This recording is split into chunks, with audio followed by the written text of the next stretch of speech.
Good evening. Hi, everyone. Thanks for joining. We're still a few minutes before our meeting start time, but I wanted to say hello. I'm the facilitator for the meeting, and you'll see on your screen we have a poll up about how you found out about this evening's workshop. This information just helps SCV Water to continue to fine-tune their communication and notification process. So thanks for helping us out with that. And we'll start in a few minutes. Thanks again.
Hi to those of you who have just joined. Thanks so much for being here with us this evening. We'll start in just a few moments, and I can see that many of you have already taken our poll about how you found out about this evening's workshop, so thanks for doing that.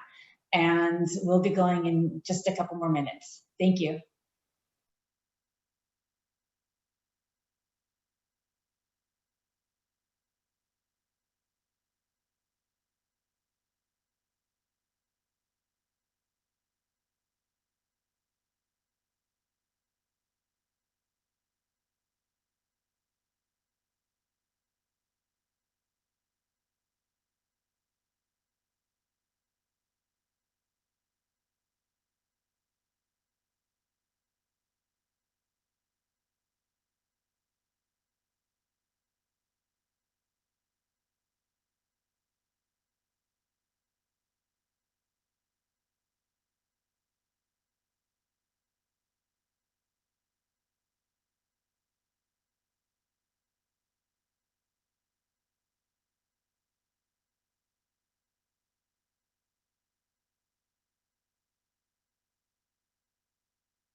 Once again, good evening, everyone. Hello, thanks for joining. And I think we're just a minute after 6:30, our start time for the workshop.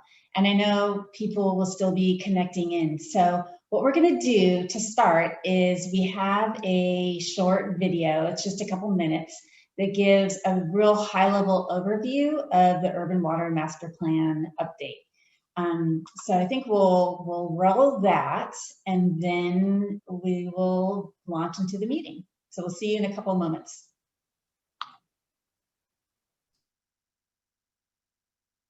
You turn on the faucet and out comes water for drinking, cooking, cleaning, and outdoor irrigation. Each of our residential customers uses about 112 gallons of water every day. But did you ever wonder how your Santa Clarita Valley Water Agency makes sure that you and our almost 275,000 customers have water for today and tomorrow? With good planning, of course. It's called the Urban Water Management Plan, and the state of California requires urban water suppliers, like SCV Water, to update it every 5 years. This update will include several major topics that all contribute to good, clean, reliable water today and tomorrow. We will forecast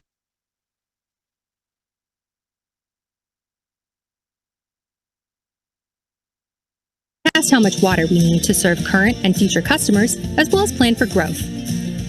We'll assess our water supply from local sources, especially groundwater and imported sources outside of Santa Clarita, taking into account state regulations and planning requirements. We'll update plans to recycled water and conservation programs, and we'll explore the potential effects of climate change, drought, and water shortages, plus what we can do to ensure a steady water supply for our customers. That's why we're taking steps to make sure that when you turn on the faucet, you always have clean, reliable water. With good planning, the Santa Clarita Valley will have reliable, clean water for today and tomorrow. Visit yourscvwater.com to learn more about our Urban Water Management Plan update and how you can get involved.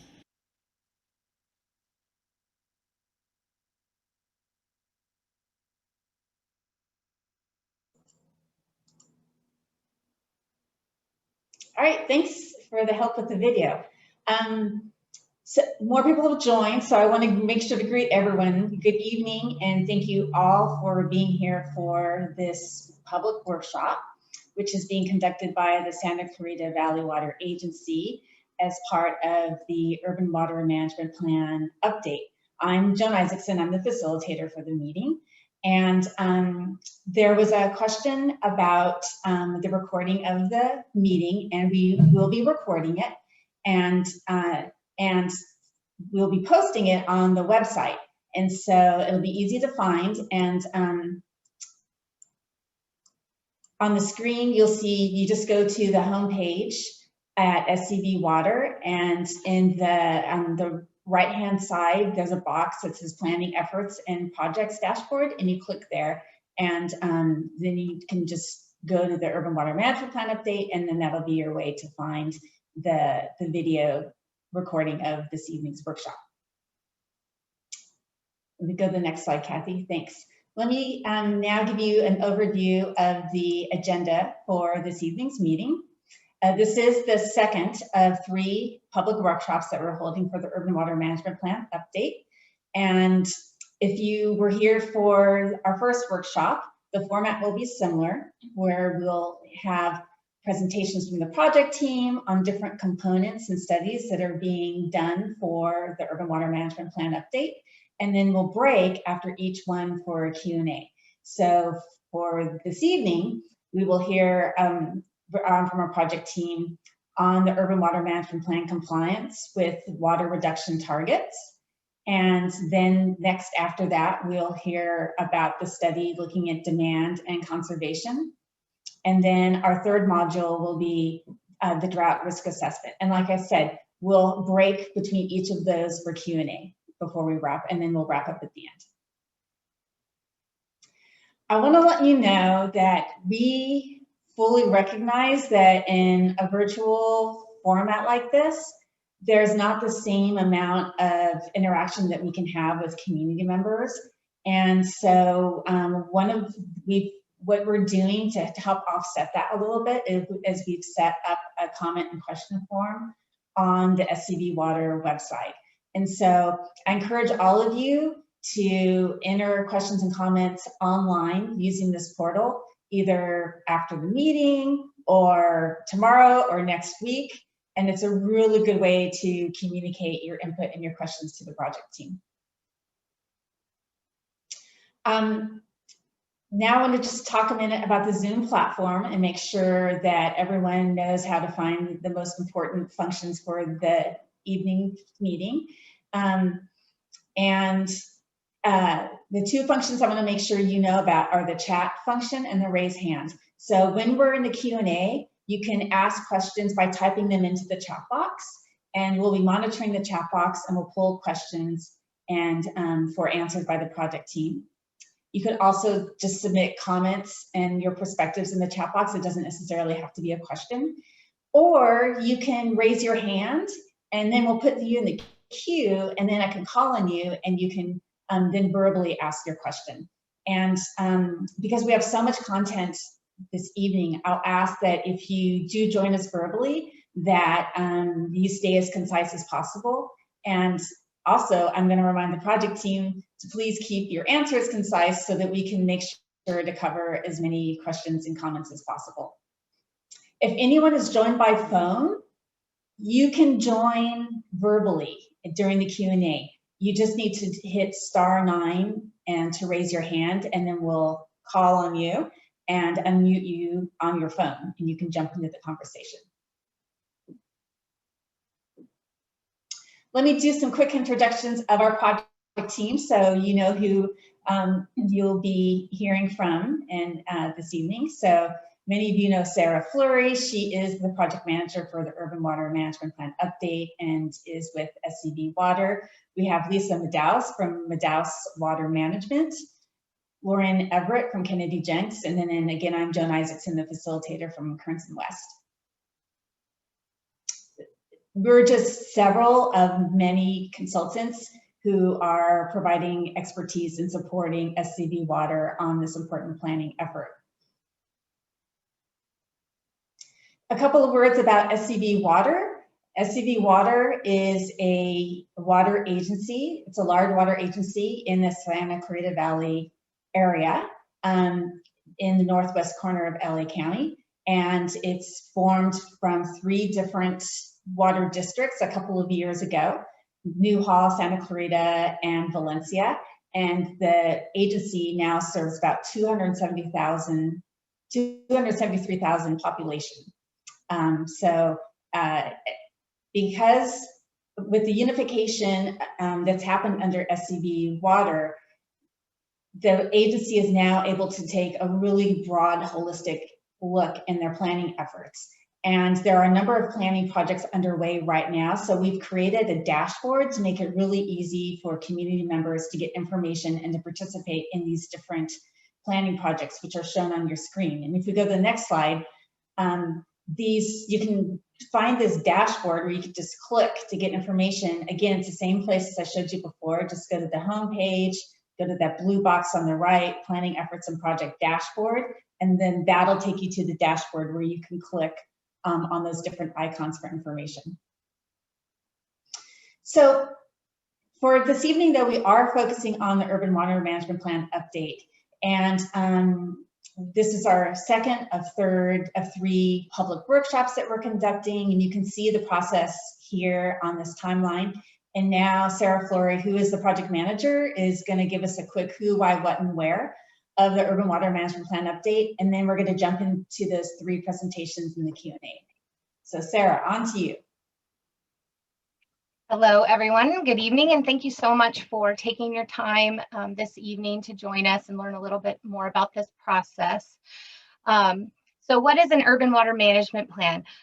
It's basically just a long-term resource planning document where urban water suppliers evaluate their supplies and then their demands or the water needs of their customers to make sure that we have adequate water supplies available to meet all existing and future water needs in a sustainable manner. Next slide. Why are we doing this? Well, it's required by the Urban Water Management Plan Act and subsequent legislation. We are required to update this plan every 5 years. So it is kind of a living, working document. It develops guidance for us to evaluate and enhance the availability, reliability, and quality of our water supplies. And then it identifies gaps between supplies and demands through time, all the way out through build out, so that we make sure that we are ahead of the game and don't run into potential issues moving into the future. We're prepared. This plan is due July 1st. And from here, let's see, we had one public workshop already. It was on November 18th, and the topics that we covered were the Urban Water Management Plan. What is it? We covered our water supply characteristics, and then we talked about climate change considerations. And this information, we have the video of that workshop as well as a summary available on our website if you weren't able to make that, that workshop and you're interested in any of those topics. Tonight will be the second workshop, and then we will have a third workshop in March. So I'm going to send it back to Joan. Yep, thanks, Sarah. Sarah will be back. We'll hear from her often throughout this workshop. So we are going to now go to those 3 modules I told you about. And the first is going to be an update on SCV Water's compliance with the water use reduction targets. And with some good news to report, Lauren Everett from Kennedy Jenks is going to give us this update.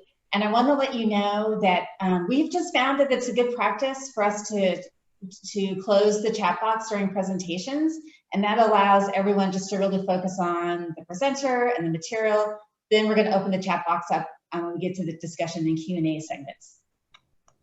All right, Lauren, on to you. All right, well, thank you very much. Yeah, thank you, Joan. Thank you, Kathy, for helping with the slide deck, and also Sarah for a great introduction. My name's Loren. I am the Urban Water Management Plan Project Manager on the consultant side, and I'll presenting to you how the Santa Clarita Valley Water Agency is meeting its water use reduction targets, also referred to as SVX 7-7, or commonly known to folks as a 20% reduction in per capita or per person water use by 2020. SVX 7-7 is the shorthand way of referring to the Water Conservation Act of 2009. This bill was enacted to address the water or the drought conditions facing the state, and it put urban water suppliers in charge of leading the way to reduce their water use by 20% by 2020. The mechanism for complying with this legislation is through the Urban Water Management Plan, and this first began in 2010, wherein urban water suppliers, such as the agency, had to determine what their baseline water use is, which I'll go into in just a second, and then determine an interim target to be met of a 10% reduction by 2015, and then a full 20% reduction by 2020. I'd like to acknowledge that the agency has been actively involved in water conservation for decades, be it their impressive water education program and their great teachers, the gardening courses taught in the demonstration garden at the Rio Vista treatment plant, to numerous rebates for water efficient equipment like nozzles, toilets, etc. So this presentation is really a positive acknowledgement to the agency and to you, the community, as well as confirmation that the agency has met and exceeded its requirements for this SVX 7-7 legislation. So this slide here is showing the methodology that is prescribed by DWR for urban water suppliers such as the agency to calculate a baseline water use and water use reduction targets. It's based on 2 main data points. And I know I'm glossing over some of the particulars for agencies that have extra circumstances, but the 2 main data points are population within the service area and production, the water entering the distribution system, to come up with a gallons per person per day water use, or GPCD. The calculation starts with looking at historical water use data for each year over the period of 1995 to 2010, and then the corresponding population to determine a baseline water use from which we can then estimate the required 20% reduction. Now, this calculation was done in the 2015 urban plan for each of the 3 retail purveyors, Santa Clarita, Newhall, and Valencia, and we documented compliance for each individual retailer in that plan. But this time around, as we mentioned in the last workshop, the calculation is going to look a little bit different given that the agency has merged its wholesale and retail entities. So we will be calculating compliance for the 2020 urban plan for the agency as a whole or valley-wide.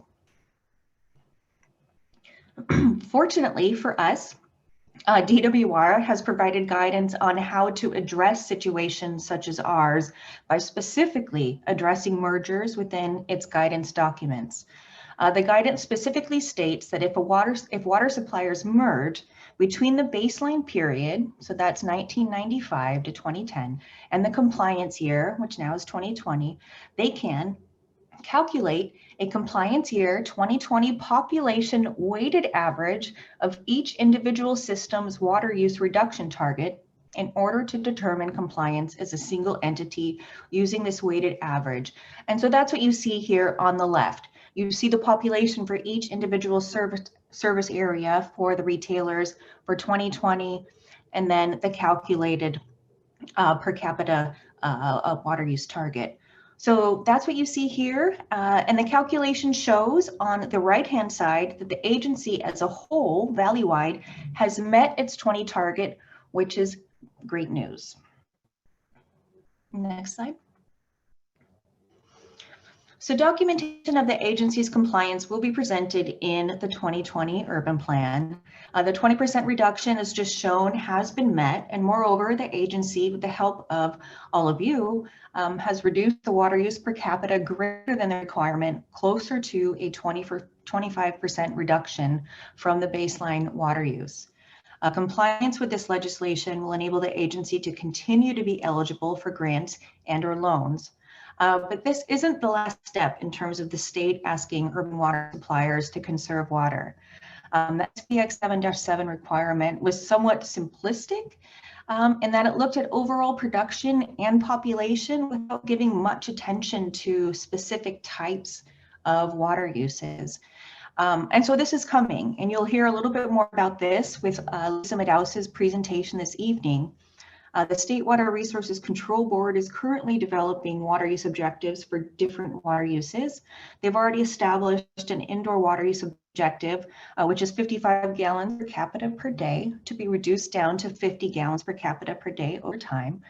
And they're working on objectives for outdoor water use, commercial, industrial, and institutional water uses. However, these objectives are currently in progress. They'll be released next year by the state, and compliance objectives will be reported in future urban water management plans. And with that, I'll turn it back. Great. Thanks so much, Lauren.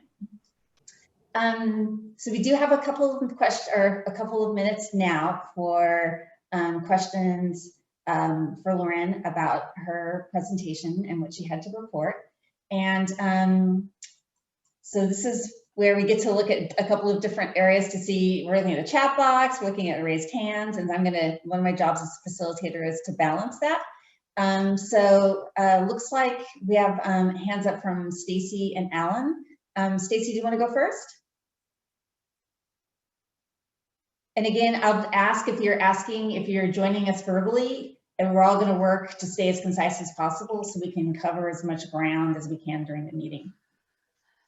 Hi, this is Stacy. Hey, can you go back to that chart where you showed the daily usage for the Valencia Water Company? Because that number looked really, really high, and I just want to make sure that we go over those numbers, because it'd be really easy to hit that 20% reduction if the numbers are a little inflated. So I just want to make sure that I have these numbers correct.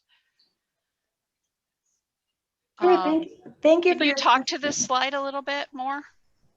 Yeah, so I'm not sure if you can, I don't think you can see my cursor here, but if you're looking at the chart on the left, the 2020 target gallons per capita per day, and then I just realized that there is a typo, capital. That came from the 2015 Urban Water Management Plan, which was based on the historical data from 1995 to 2010, and then the 20% reduction was calculated from that. So this is based on historical data by the individual retailers to come up with these target 2020 reduction goals. Okay. Okay. All right. Thank you. All right, we have another hand up from Alan. Alan, would you like to go next?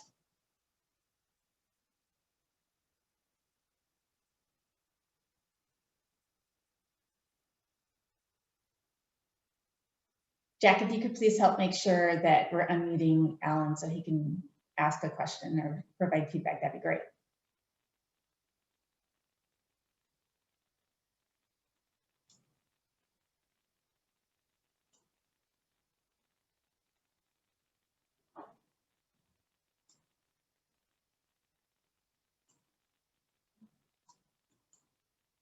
Allie, I'm wondering. Are we working now? Okay, got it. You're on. We can hear you. All right. Well, okay. So I was looking at that same chart, and it shows current usage, water usage is 64,266. What is the quant? Is that quant? Is that million gallons a day? Because way back when we were discussing the sanitation district, we were told that they were processing 20 million gallons a day through homes, and the total usage in the valley was twice that for irrigation, for a total of 60 million gallons a day. So I don't understand how we got from that to 112 gallons a day for 275,000 people, which is only 34 million gallons. These numbers don't seem to be anything like what we've heard before.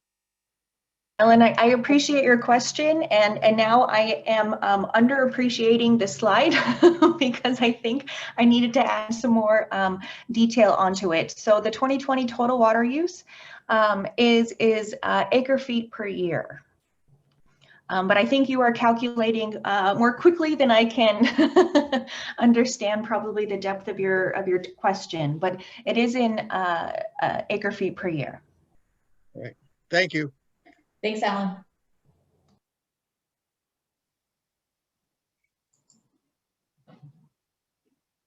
Okay, it looks like I'm just checking the chat box and see if we have any other hands up. And I think we're going to now proceed to our next presentation, which is going to be given by Lisa Madaus. I'll tell you all that this presentation, Lisa's going to cover the demand and conservation analysis that's being done for the urban plan. And her presentation gets a little bit more into details and she's going to talk more about the analysis that was done. So buckle up, it's a little bit of a longer presentation, but we know that for those of you who join a workshop like this, you want to lift up the hood and see what's going on with the studies. So that's why we want to spend the time and ask Lisa to go into a little bit more in detail. So Lisa, you're up. Thank you, Joan. Good evening. And yes, my presentation topic today is discuss the months of effort we've put into reviewing and analyzing the demands and the conservation for Santa Clarita Valley. We are focused on the big picture. So we're looking at long range planning in this effort. That's one of the primary goals of an urban water management plan. So we first look at how's the community planning to grow over time, and that is governed by the general plan. And we collaborated with city and county land use planners on this effort. And then we overlay on that, how is the community water's needs now currently? And then what does the picture look like into the future? And we looked at it from really two perspectives. One is Santa Clarita Valley Water, and then also LA County Water District 36, which encompasses the water suppliers in the valley.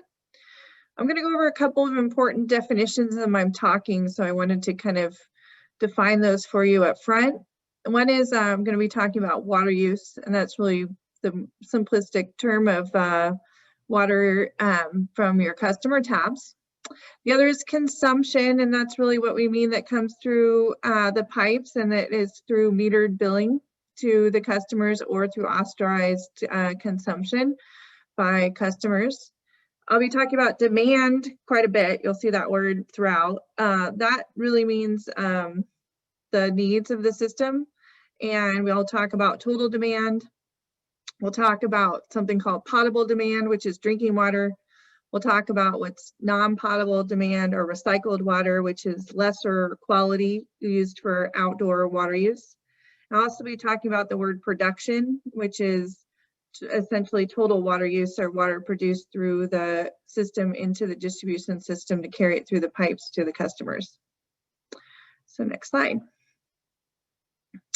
So the purpose of this whole analysis is really to look at both demand and conservation. You know, SCV Water, they're constantly monitoring water consumption. They're monitoring it daily through their water treatment plants, weekly. They do, you know, careful reconciling monthly, and they go through billing, and they go through analyses on an annual basis. They report monthly to the state with their monthly water use reports. And so we take a look at all that data and we consider it in our planning effort. The urban water management plans we update every 5 years, and we helped analyze the demand forecast in 2015. This is an update to the long range planning for 2020. We have better information than we had in 2015, and this is based on the best available information we have now. It is a land use based demand forecast, and we did work carefully with city and county planners on, you know, developments that they see plan to be approved and on into the future through to build out. So SCV Water actually looks beyond the 20-year horizon, and they look further out till 2050, which is kind of our estimate of total build out. The result is we do a careful modeling exercise for the community based on the community's historical water use, and we then forecast that into meeting future water needs.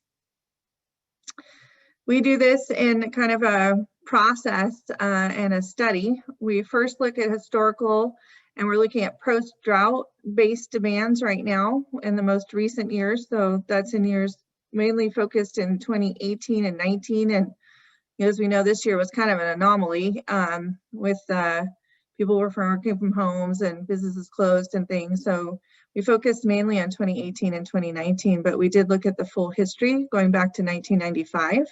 We do very careful analysis of past use by types of customers. And then we take a look at the future, and we look there at both the land use based production, both in terms of dwelling units and in terms of future commercial and non-residential building. And then we layer in what we think future demands due to codes and standards like the plumbing code will be reduced because things are naturally getting more efficient as fixtures and appliances get replaced over time. And then we also factor in conservation measures that SCV Water is doing now. Next slide. So the first part of our analysis I'm going to review is our historical post-demand baseline. Next slide. So we look at historical trends, and this is just a view into water going back to 1995. So first we consider rainfall. And in the bottom view there, you can see, you know, water varies up and down different years. You have wet years, you have drier years, as would be typical. And that influences mainly our outdoor water use, unless it's in dry times where we ask for drought restrictions. Population over time has been going up, not surprising. And then we layer in production. And this is the most interesting view, I think, because for many years, decades, we've had production pretty closely follows population development over time. That's why it used to be good and useful to pretty much predict future water use on a gallons per capita or gallons per person per day. Used to be pretty sufficient. And then over time, we've just gotten more sophisticated in how we do water demand analyses. And so you can see that really, like many communities across the country, they diverged where population doesn't really match the word production, which is demand, and the water that SCV Water is producing there on the green line. So you can see that production in the historic peak was more kind of just pre-recession times. And so that was in pre-drought times, that was 75,000 acre feet, which serves an acre foot as a unit of water that is a football field. You can think of it 1 foot deep, or serves a little over a half an acre foot, serves about one single family home per year in the valley. And then we're about 10,000 acre feet less in 2020, some of the latest data. So total water use by customers, this is just a profile. Many people are really interested to see this. They don't often have a view into or see a profile of how water is used in the community. And they're sometimes surprised to find or learn that a lot of the water use is in the residential sector. So you can see there about single families, 47% of the demand, almost half the demand in the community goes to taps that are in people's homes and in their gardens. Then multifamily is about 8% of the demand in the valley. We have about commercial 7%, limited industrial, and institutional would be things like schools and municipal buildings. Then we have dedicated irrigation, which is outdoor water use. We have other, just the miscellaneous category, things like water for construction or things, flushing systems. And then we have real water losses also, that is every system's under pressure.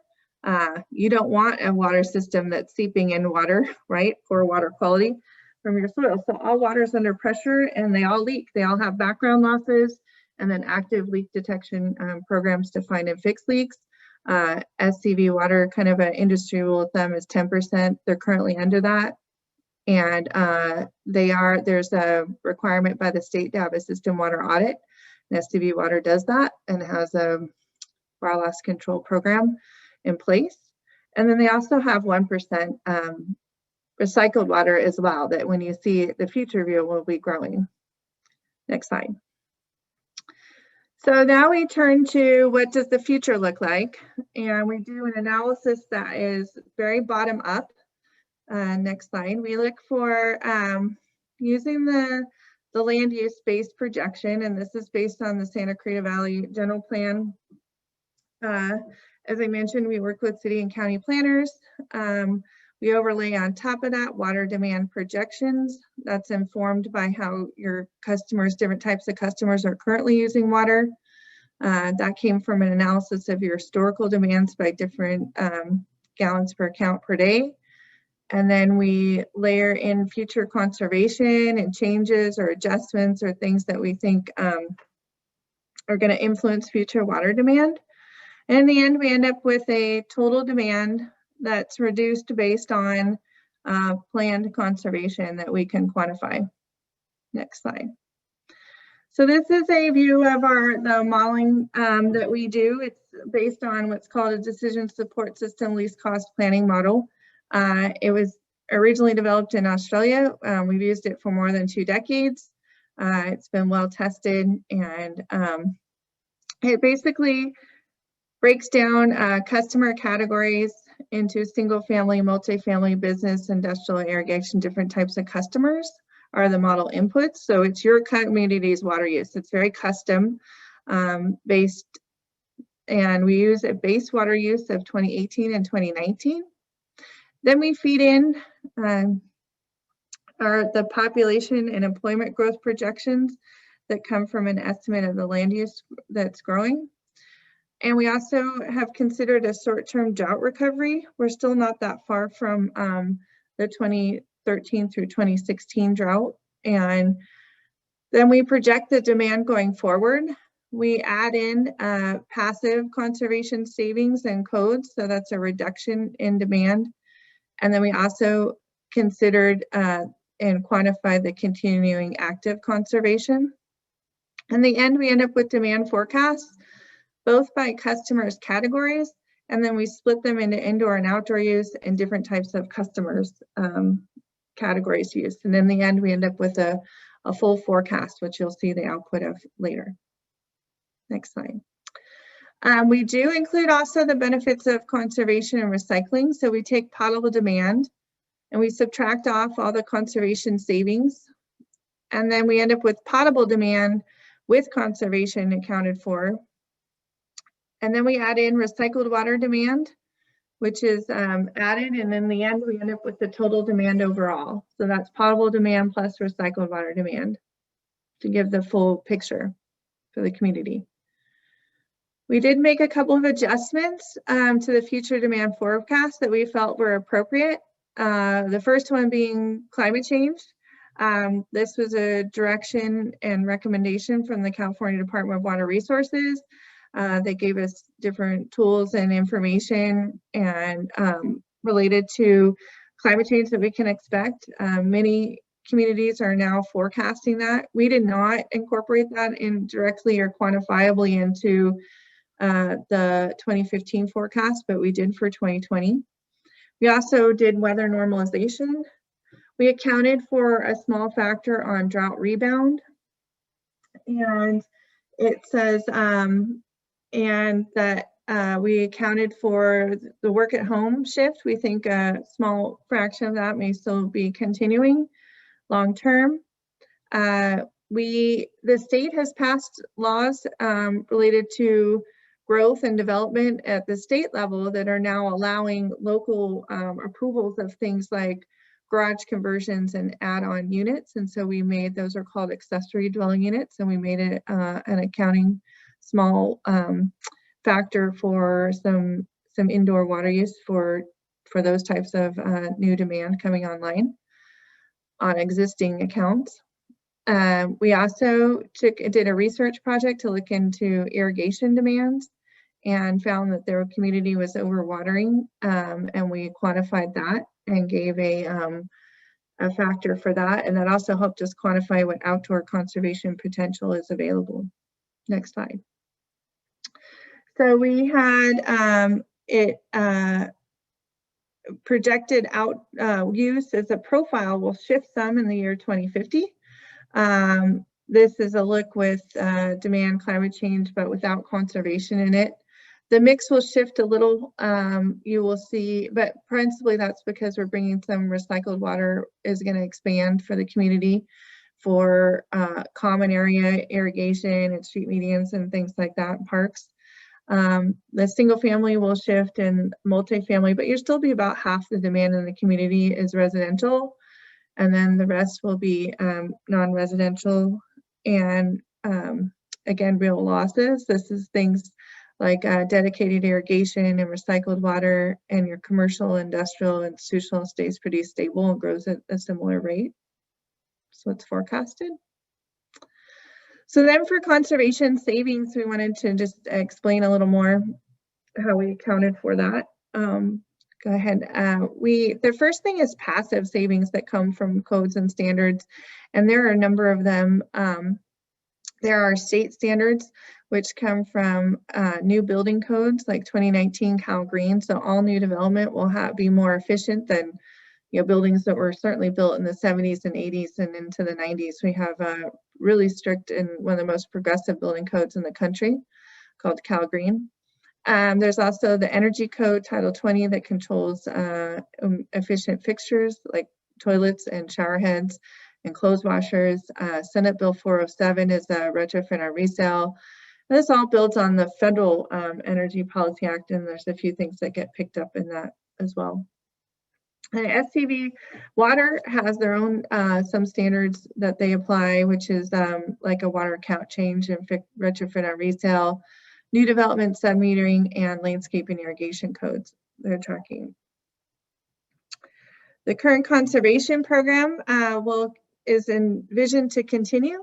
They're focused on beneficial use of the water, things like preventing water waste, implementing landscape design standards, doing a lot of education. They have the opportunity for a water checkup appointment, so you can get tailored information at your home. They have a very progressive school program to help build the water ethic in the valley. They have smart rebates for a number of things like irrigation control, smart irrigation controllers, and gardening certificates and classes and irrigation budgets. Heavy focus on outdoor, your warmer climate in the valley. So that's been some of the focus of their program. And looking ahead, there is under development, and it was passed in 2018, these two Senate bills, 606 and AB, or Assembly Bill 1668. Those are focused on basically creating a water. The regulations are under development and we'll have a clearer view in 2023. You see a view up over the slide. But the inside and outside and water loss, there is a 55 gallons per day times the population served is kind of a baseline, and that goes down over time. And then there's an outdoor target that's under development, and real water losses also has a performance target. So you should know that SCV Water is on track, as Loren mentioned, with the meeting of the last legislation, and they are active in commenting on and participating and understanding what this current legislation will mean for the community and designing their conservation program around that. And being increasingly progressive, you should actually be very proud of Matt Dickens, your conservation program manager, is chair of the Research and Evaluation Committee for the state. He invests a lot of time in bringing new technology to the community. And in summary, this is a land use based forecast. It's very detailed and prepared with city and county planning staff collaboration. We did feel that adjustments were needed to make it more accurate. The history isn't the perfect predictor of the future, so we did do a careful review on that. And we did a adjustments. Can you move the screen? Careful accounting of the potable and non-potable demands were both carefully accounted for. And overall, there was refinements, but things ended up pretty similar actually to the 2015 Urban Water Management Plan.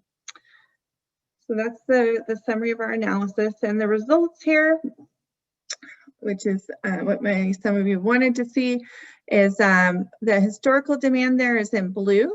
That line there at the end is the 64,000 acre feet that Loren per year was commenting on and using in her analysis with SBX 7-7. And from there, you can see the top orange line is demand with climate change, but without any conservation. It does include recycled water in it. And then the gray line is showing just the increment of passive conservation savings. You had a progressive couple of years, decades really, for the plumbing code, but even more recent. We do a bottom-up calibration of analysis, and that's what we quantified for passive savings. And then the yellow line is showing you with an active conservation savings what the demand projection is. Next slide. And this is related to the future population projections for the community that align with the planned dwelling units that are forecasted. And there is a shift to smaller lot sizes and things that have been accounted for, which is fortunate. That means that your water demand will be lower than it would have been otherwise with larger lot size. There is a correlation there.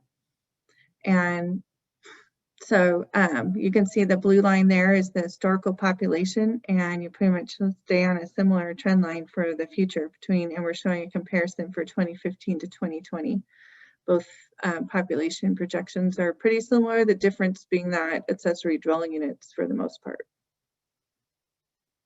So in conclusion, historically demand tracked with population. The future production will be less due to things like I just mentioned, the smaller lot sizes, and conservation will make a significant impact, as it does in many communities. The population growth in total is expected to be up to 40% at build out, but when you work that out on an average, it's about 1.3% or a little more per year. That's actually works out to be really typical to what we often see. If you were over 2%, that would be really kind of an upper bound of things of a community, and usually we don't see them much below 1%. So you're kind of on the medium to moderate to lower end of a growth rate. And then the water demand is projected to go up 32%. That's about an average of 1% per year. Again, that's pretty common. And with a more water efficient future, that'll those trends will continue. So with that, I will be happy to take any questions, ideas, feedback that anyone has for us. Lisa, thank you so much for taking us through that analysis and the information. This is, as we all know, a really important part of the urban water management plan. And so we're going to have Sarah come back and work with Lisa on some Q&A here. And so the chat box is now open. So you can go ahead and enter questions into the chat box, or you can raise your hand. And we have a question here in the chat box, so we'll go to this one first. And so Sarah, you'll field, and then and Lisa will be here to answer the questions specifically related to her presentation. So the first question is, it says, glad to see that you, it's more of a comment, glad to see that you included accessory dwelling units into the considerations. Thank you. Sarah or Lisa, I don't know if there's anything you want to elaborate on that. Lisa would probably be the person to do that. No, I think it's just, we agree. You know, we know there was 80 permits that were pulled last year. You know, we've made a accommodation for 200 right now, but that'll be monitored and tracked. And you know, these demand forecasts are updated, so we'll be continuing to track that. Great. Okay, we have two hands up, again from Stacy and Alan, and this time Alan will take you first in the queue, and then Stacy will flip it around this time. So Jack, if you can help. Great. All right, thank you. Lisa, could you back up to that demand chart again, where you showed the difference in demand with actions that you've taken and one without? Sure, Kathy, I think you can do that for us. That one, yeah. Yes. I'm just wondering, where's all that additional water going to come from? That's more of a supply side question. This is our work is bottom up in terms of the demand side, but this does include potable and recycled water supplies. So, and you will see, and there are clear tables in the urban water management plan that are filled out that compare, there's a whole supply chapter that very carefully lines out different sources of supply and quantities of acre feet. And this, then it will compare to quantities in the demands for every 5-year increment for how the demands balance. And then you will see the two line up. Okay, well, I'll wait for the, I'll wait for that, but I just want you to know that your demand total and the demand total in the first presentation is different, current is different. Yours was 64,200 or 800 acre feet, and the first chart was 64,266 acre feet. You ought to go look at the difference. Thank you. Are you talking about the gap with the starting point, or are you talking about the overall? Well, you showed usage at 64,800 acre feet, which is about 57.9 million gallons a day, which is about what the sanitation district said as well. But the first chart, the first presenter, her data showed 64,266. Those two numbers are different. And since an acre feet is 325,000 gallons of water, it's a substantial difference. I'm just saying you ought to go look at it and reconcile the two numbers. Yeah, no, it's Alan. It's a really good point. And so I know, and I want to also see if Sarah, who's the project manager for the urban plan, if Sarah, if you also wanted to add anything on to the question about supply. Yeah, I was going to add maybe just piece of the first question that Alan had, and then I may have Matt or Loren step in and kind of address the second question. So the first question about where is all this water coming from? Well, the main point of the urban plan is for us to utilize this wonderful information that Lisa's put together and all of these forecasts so that we can, you know, figure out how much water we need to get for this future demand. Some of the water we have already. Some of the water is going to be water that we get in the future. So we don't have all the water we need currently to meet the demands in 2050, but this plan helps us analyze what supplies we are going to need to get in order to meet those demands in the future. So it'll be a combination of supplies that we have now, maybe enhancing groundwater supplies locally, and it also may be looking at other imported water supplies to help us meet all of those demands. So all of that information is going to be detailed in the urban plan, and you know, some of it are our best guesses at this time. We're not sure about all of the future supplies, but every 5 years when we update this plan, we really try to make every change and make it as accurate as possible. So, and as far as the second question, I think you had regarding the SBX 7-7 numbers and some, I think there was a misunderstanding. So Matt, I don't know if you want to jump in on this one. Matt is our sustainability manager, or Loren, it sounds like you. Yeah, I can jump in. Okay, here, I'm chomping at the bit. No, I think the discrepancy may be that for the purposes of SBX 7-7, we take a look at total production, so the water that's entering the distribution system, and we subtract out the recycled water use for each individual year for which we're analyzing, because the state views that as a positive benefit, a contribution to meeting your reduction targets. So my guess, without looking at the numbers right in front of me, is that is probably the likely difference between what Lisa presented and then the number that I presented for the SVX 7-7 analysis. Well, the potable numbers do match. Yes, the potable numbers match. Well, okay. I might mention to you that your current amount of recycled water is only 2% of your total demand. So that's probably not the entire amount. And since that number is so high, why are you saying 275,000 users and 112 gallons a day, which is only 34 million gallons a day? That's not the usage that is being accomplished here, unless you're talking about difference between residential and the rest of the world. So Matt, I'm going to have you jump in on this one because this is your cup of tea. That's right. And then we're going to go, Stacey's been waiting patiently too, so then we're going to go to Stacey's question. So I'll make Matt, it go ahead. Quick. Matt Dickens here, Sustainability Manager. The first point, recycled water is about 468 acre feet in 2020. So there's your difference between the acre foot with recycled water and without recycled water, and a little bit of a different analysis. And then regarding the difference in the gallon per capita day, we're looking, that video cites indoor residential water use and does not include other uses. So there's a discrepancy there.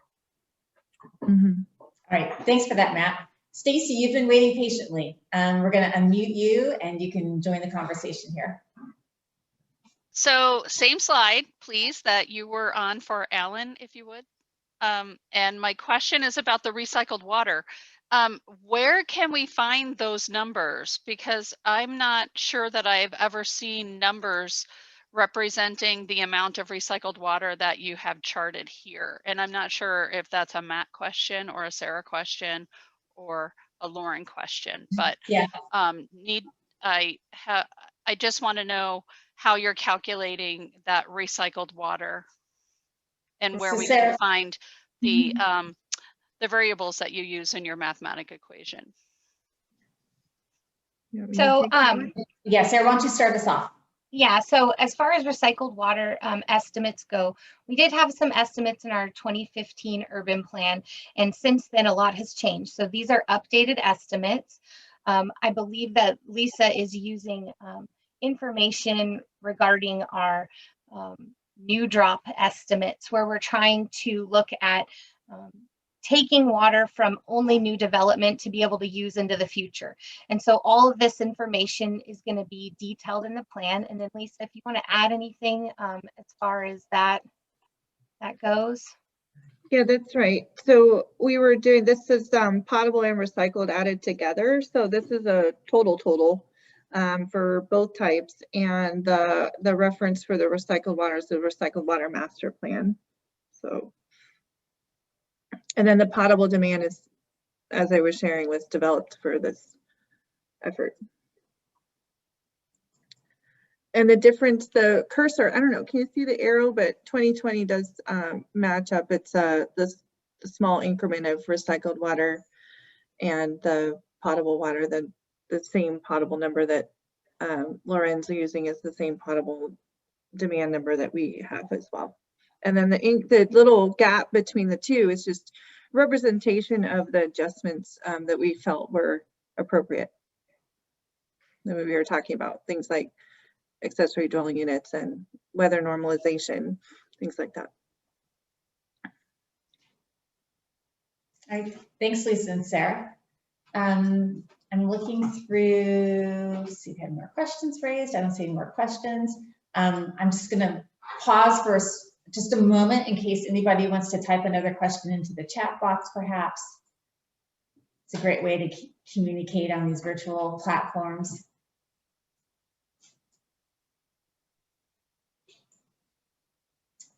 Okay, so Sarah, I think you can get ready for the next presentation, which is on the drought risk assessment component of the urban plan.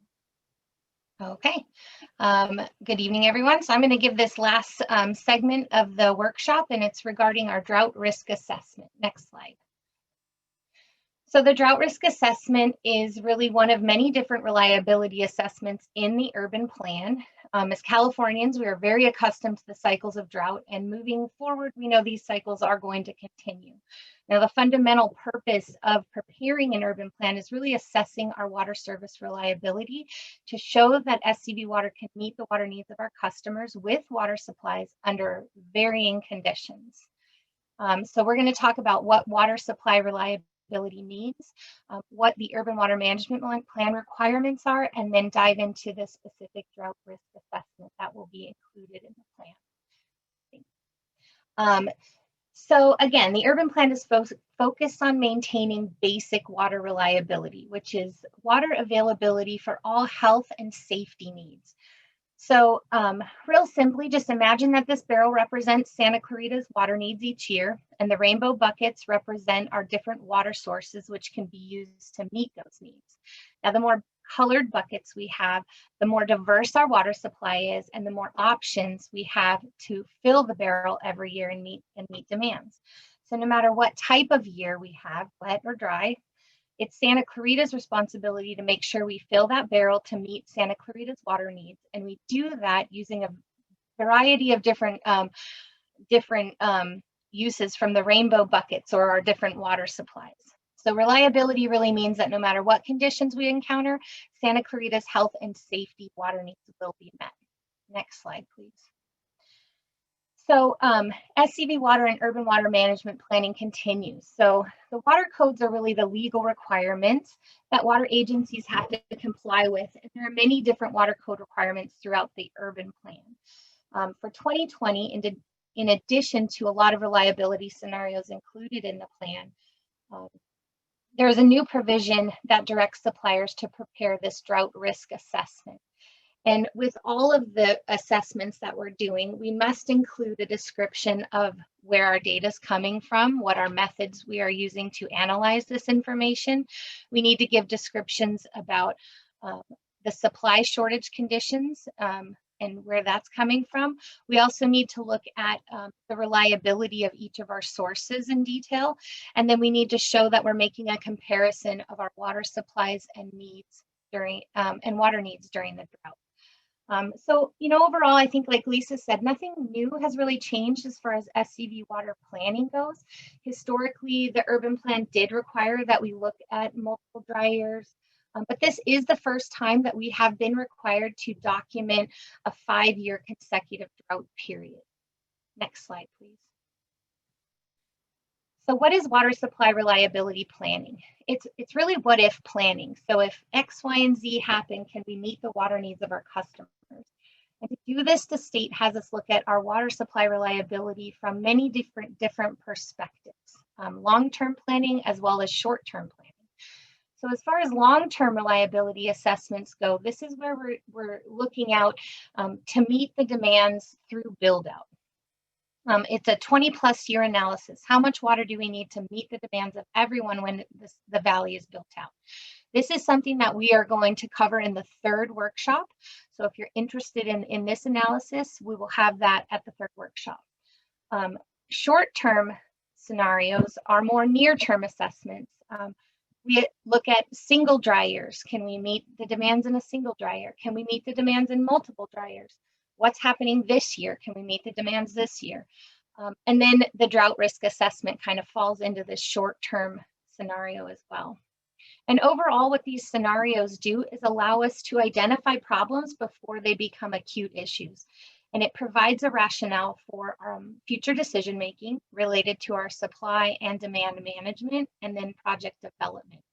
So it allows, it directs management actions regarding funding allocations and project prioritizations. So the red stars indicate new requirements for the urban plan that will be documented in the 2020 plan. But again, these are scenarios that we look at continuously at our agency. Next slide, please. So the drought risk assessment. This is really an evaluation of our risk in a severe drought period lasting for the next 5 consecutive years. So how is our water supply going to hold up in these conditions? So we have to find the worst consecutive driest year on record. We're going to be assuming that it starts this year through 2025. We're going to need to assess our demands with our growth projections that Lisa's given us. So our valley will grow in the next 5 years. And we also need to include supply changes that are going to happen in the next 5 years. We have some wells offline, and within the next 5 years, many and most of those wells will be back online. So we'll account for those supply changes in this assessment. And what this is going to do is it's going to test the near-term reliability of our water supplies and let us know if we have any vulnerable issues with this kind of assessment. And at that point, what we can do is look at, are we going to need to apply our water shortage contingency plan with any shortage issues? And being able to look ahead like this really allows us to mitigate, reduce, or avoid these shortage response actions better than we would if we weren't preparing. Next slide, please. So we start by finding the worst 5 consecutive dry years on record. This graph is put together by NIDIS, which is the National Integrated Drought Information System. As you can see, it's 135 years of drought data, which is a blend of tree ring and instrumental data for California. And what this graph shows is the percent of California each year experiencing dry or wet conditions. One thing to note is that we have to look at conditions statewide because our imported water supplies are pretty variable in dry conditions, and they generally make up about half of our water supplies each year. So as you're looking at this graph, you've got the zero line kind of in the middle. You've got our dry conditions up top and our wet conditions up bottom. If we look at the dry section from 0 to 100%, these lines are going to represent the percent of California experiencing these conditions. So the higher the line is, the more the entire state is experiencing these conditions. And vice versa on the bottom. The longer the line goes to the bottom, the more of the state is experiencing those conditions. So what you can see is that it kind of goes wet to dry, and the darker the red is the more extreme dry conditions there are, and the darker the blue, the more extreme wet conditions. So what do we do with this? Next slide, please. So from that last slide, what we can do is then factor in hydrology data during these periods, include current regulations and climate change, and then we can narrow down these two time frames that have the worst hydrologic conditions on record. And so you've got 1925 to 1935, where there's a pretty long period there in the middle that was mostly dry conditions, and then the same in 1985 to 1995.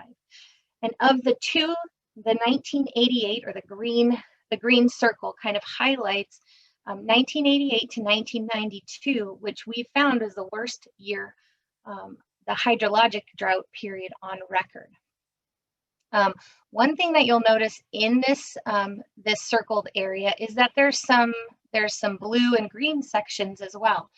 So what I want to note is that, you know, just because it rains, it doesn't mean that the drought period is over. It actually takes quite a significant amount of rain to make up for prolonged drought periods like this. So next slide, please.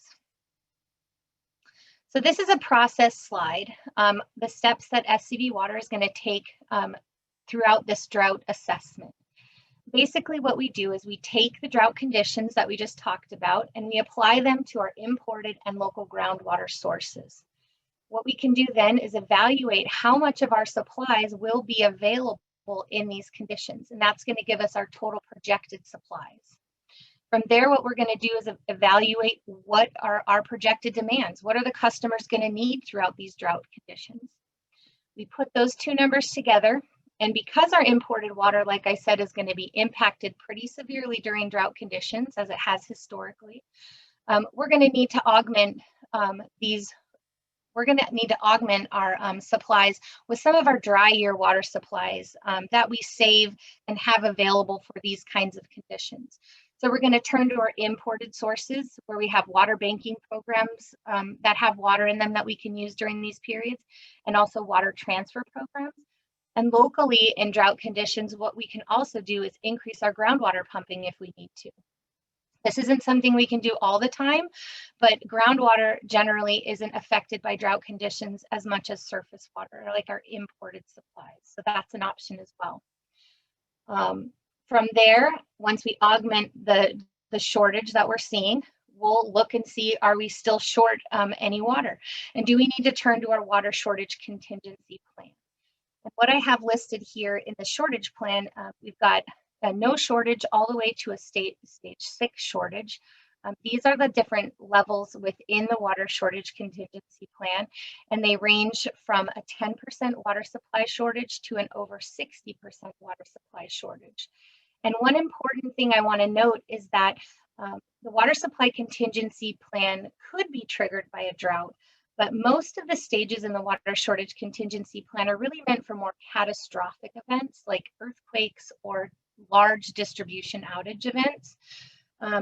Potentially there could be a combination where we have a severe drought and then there's an outage as well, and that may get us to trigger the water shortage contingency plan. But droughts alone, technically, you shouldn't trigger the majority of the higher water shortage contingency plan stages, because SCV Water has such a diverse water supply portfolio and has these specific dry year supplies available to augment the shortages, so that we can kind of eliminate the impact on the customers. Now, other agencies may not have this luxury. They may not have those dry year supplies. So that's kind of what the shortage contingency plan is made for. Overall, the goal of the agency in drought conditions is to avoid triggering any local response actions. We want to make sure we can utilize our dry year sources as much as possible before we ask the customers to help us out. And so the water shortage contingency plan and response actions. So overall, droughts cause short-term water shortage conditions. They come and go quite often. And the agency has worked really hard to secure these dry year water supplies to augment these shortage conditions during droughts. Again, our goal is to minimize the customer impacts as much as possible. The drought risk assessment is really a great example of how the urban plan reliability scenarios help to support our planning efforts in preparation to minimize our impacts of shortage. So it just keep our eye ahead of the game. Water supply conditions are something the agency is always monitoring. This is actually like one of my main jobs, is to make sure that we have enough water each month to supply our customers with what they need. And every year is different, and throughout the year, the conditions change constantly. And so we're constantly adapting and figuring out what water supplies do we need this year. The results for this drought risk assessment are going to, and the other reliability assessments will be finalized in our urban plan. Again, it's updated every 5 years. So this is going to, basically, we'll be looking at this 5-year drought period moving forward all the way through build out to make sure that we're ahead of the game with our planning. And then I just wanted to note that the water shortage contingency plan draft, it will be available for public comment in March. And then the urban plan, we should have a draft available in April for your review. So I really encourage you to check out these draft plans and provide input. And I think that's it.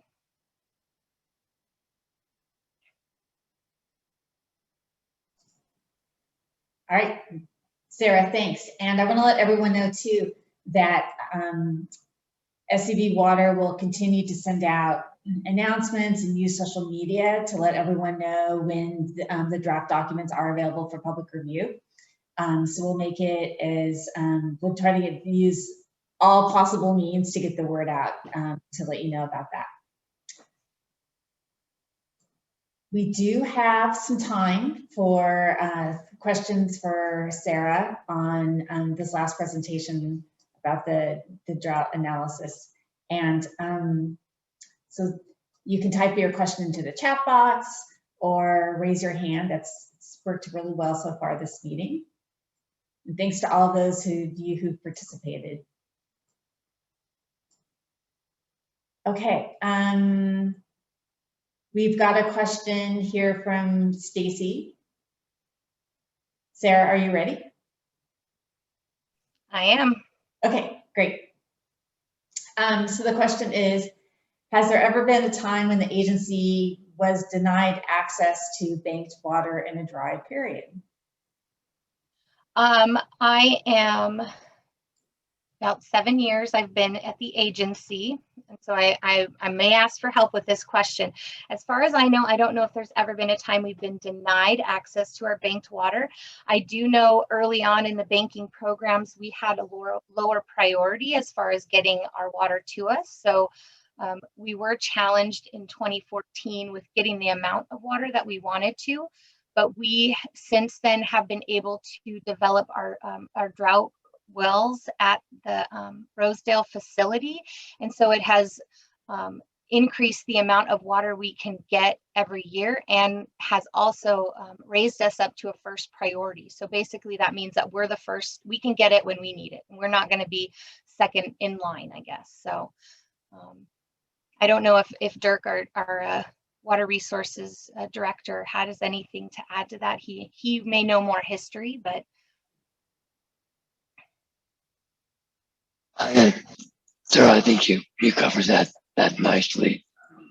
There was in 2014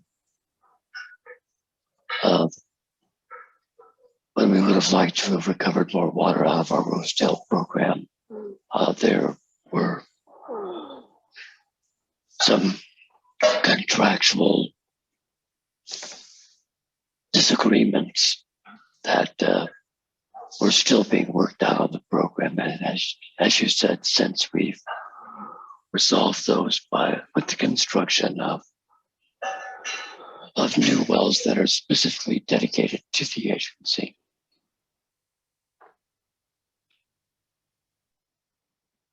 Thanks, Dirk.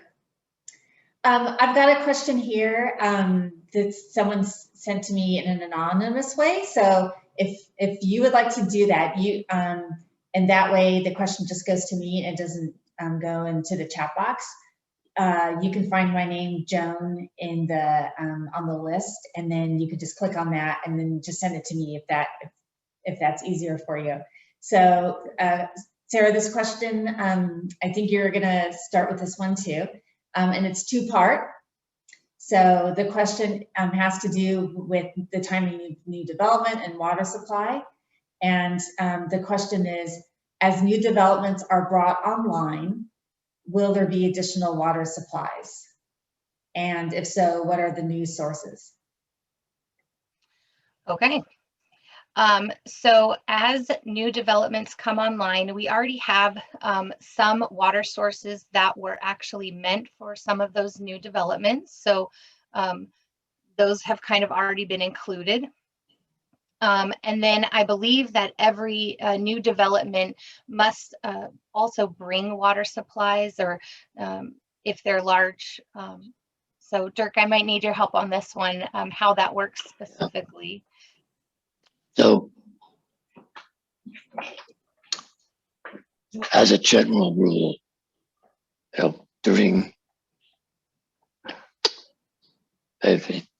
can look at the supply sources that were in the 2015 plan. And generally those same supply sources, although in somewhat adjusted amounts, are still valid for today. And those supply sources in normal years are sufficient to meet all demands.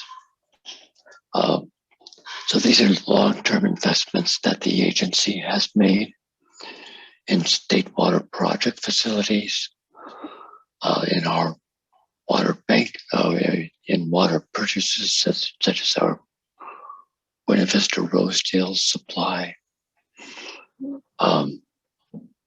So those are covered. There is one major development in the valley, which is the Newhall Ranch development, which is bringing with it a groundwater supply. For that development, as part of their entitlement process, they agreed to transfer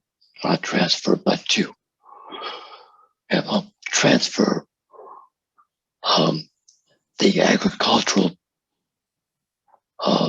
pumping that's done in the Newhall Ranch area, and that'll be instead bringing that supply to the agency to provide the potable water needs for the Newhall Ranch project. But they're kind of the exception to the rule. Good, thanks, Dirk. Alan, I see you've got a hand up. We'll unmute you and you can jump in. Okay, so I think what I heard, and I understood that Newhall Ranch will bring its own water from what was agricultural use. And Vista Canyon Ranch, which is a large project on the other side of town, is offsetting some of its water use through recycling in their facility that they affectionately call a water factory. But I think what you just told us was that for the rest of the developments, those that are accounted for by the excess amount of water you had in the previous water management plan, every time you add another one of those developments, you actually reduce the amount of excess inventory you have to account for droughts. So I'm just wondering, when is it, what amount do you consider to be reducing that amount to a percentage too low to grant a letter of acceptance of that project? Sarah, do you want to start, and then you can pull in team members to help you, and maybe It might help just provide some general background about what Dan is referring to in terms of the water supply letter, just so everyone understands the process he's referring to. Yes, I'm wondering if he could restate his question. Sure. I think the question part of this was when besides those developments that are offsetting their use or bringing water with them, if we're looking at what excess inventory you had, let's say 5 years ago, as you add new developments and you send out will serve letters saying that's appropriate, I can handle it. What amount of excess inventory is the least amount you would accept so that you could run your risk analysis in granting additional developments the ability to proceed? And I think that question, that's kind of twofold, Alan, because one piece is looking at long-term reliability, which Dirk kind of said, you know, we have sources through State Water Project and investments that we've made in other water supplies that overall should cover us with most of the developments, you know, minus the ones that are bringing their own water supplies. And then you've got short-term reliability issues like drought conditions. So I'm going to have to turn to Dirk on this one, as far as I don't really know if there is a threshold where we would say no.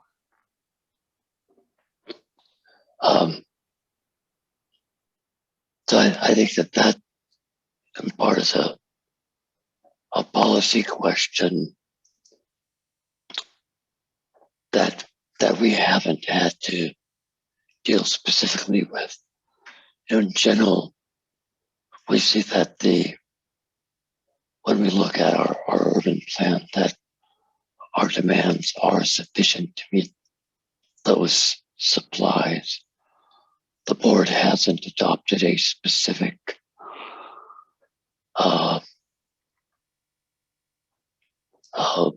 cushion, if you will, regarding you know, that extra, regarding having extra water and supply in the bank, so to speak. But I think, you know, that this probably would be better addressed in the next workshop when we are talking about supplies. But there you'll be able to see that in the near term, our normal year water supplies far exceed the demands that are placed by the near-term development. Things become much more challenging in very dry years.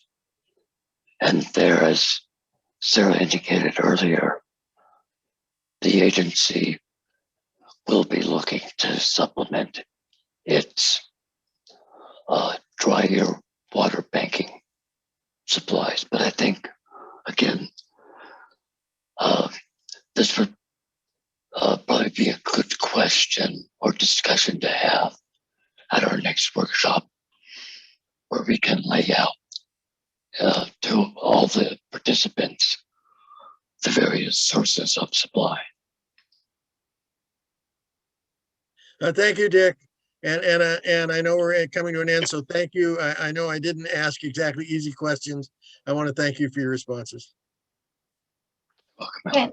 And I will add to, Alan, you know, that's the benefit of this urban water plan being updated every 5 years, because things are constantly changing. So it gives us the opportunity, like Lisa said, historically our demands were trending with our populations, but as we've seen things get more efficient, our demands have come down, even though our population is going up. So that's one of the things where we work really hard on, is to make sure that we're looking at when these developments are coming online. We're looking at all of our water supplies, and we're making, you know, we're assessing in normal years, how are we looking, in dry years, what's going to happen, to make sure that we can meet all of those demands.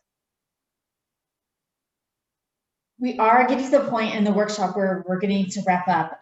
Stacy asked a similar question about water supply and new development and that process. So Dirk, we're taking notes about what you said about coming back at our third workshop to address some of these questions more. So we'll do that.